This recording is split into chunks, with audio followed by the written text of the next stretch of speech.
Tiffany Unpacks in Oregon. Today's episode is Box O Games number 13, and I wrote it upside down. Either that or Steve wrote it, but either way the handwriting looks like a child did it.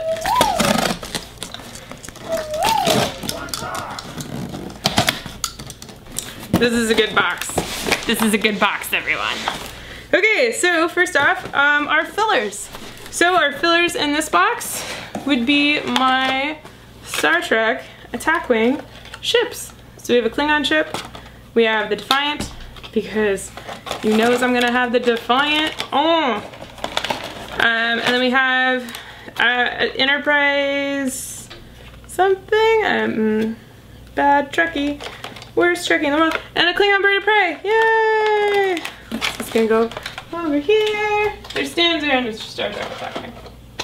Just gonna put those there for now. We're gonna reorganize this all once everything's out, but for right now it's just kind of like, where does stuff fit? Sweet, so that's the only filler in this box because this box is full to the brim. So let's just pull out this first. Whoosh! Does that work? Yeah! So we have Space Cadets Dice Duel, which is one of Steve's games, and we actually haven't played it yet. So yeah, whenever we have 48 players over, we actually rarely have 48 players over, but if we have that many people over, we've invited them over for a very specific game in mind, and it just hasn't been this game yet. So I think we'll have to do a party game. And look, it has a Defiant, like, wannabe on the front. That's awesome. So we'll definitely have to do a game night here soon where we invite people over with the sole purpose of playing this game.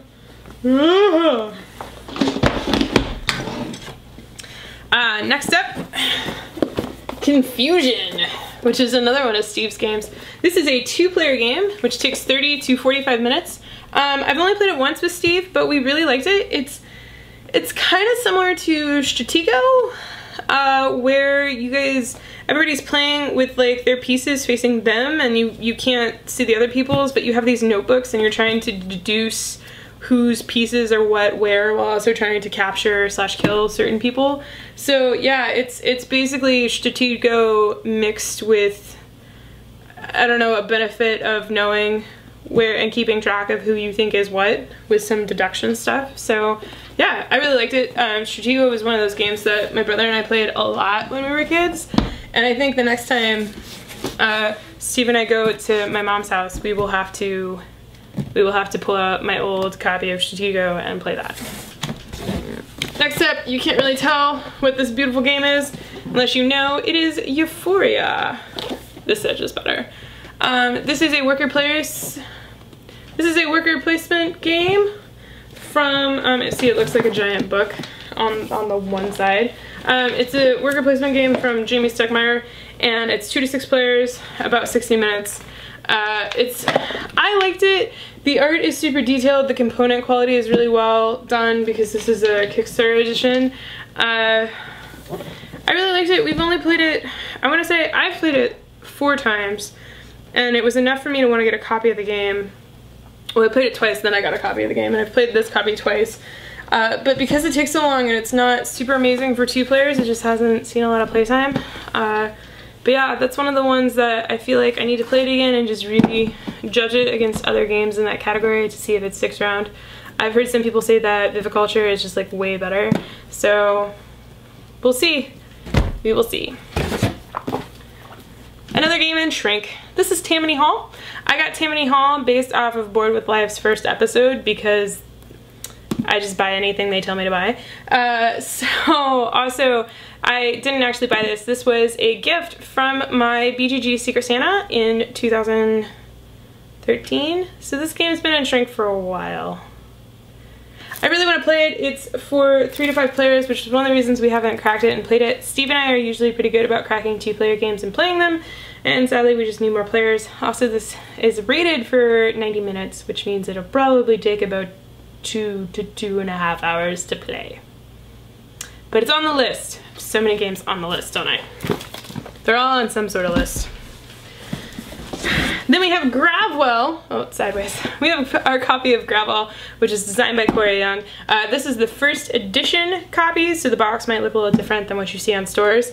I really enjoy Gravwell. Steve does as well, and so much so that I shot a review for it. Link down in the doobly-doo / on my face / on this box right now. Just click it.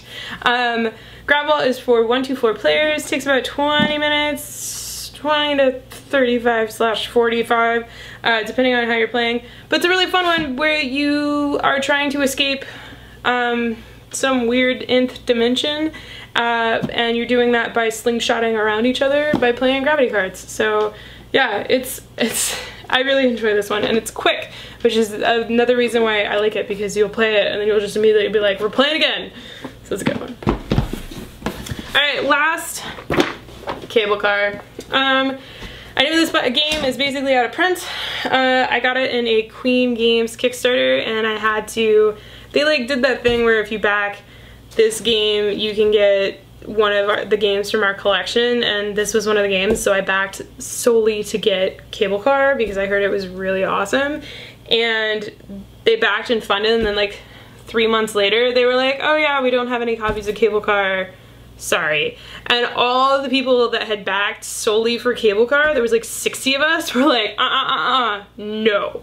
You should have known before you put them on your Kickstarter and before you took our money that you didn't have this game, so guess what? You're reprinting it. So I guess they did a limited print run for the Kickstarter backers, and I think they only did like 100 or a few hundred copies and then just like immediately sold out again because it's Cable Car. If you ever have the chance to pick up a copy of Cable Car for a reasonable price, and you like tile placement routing games, I really like this one because the stock market and the economy in this is really fun.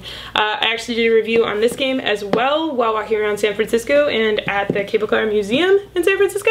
So click on the box, link down in the doobly-doo to check that out. So that was a really quick episode because this box was mostly no filler. I hope you enjoyed. Woo! I hope you enjoyed this episode of Tiffany Unpacks in Oregon. And I hope you join us next time where I go through another box that has games in it that hopefully I have something interesting to say about it. So yeah. Also, have you noticed I'm wearing the same shirt in all of these yet? I wonder what that could mean.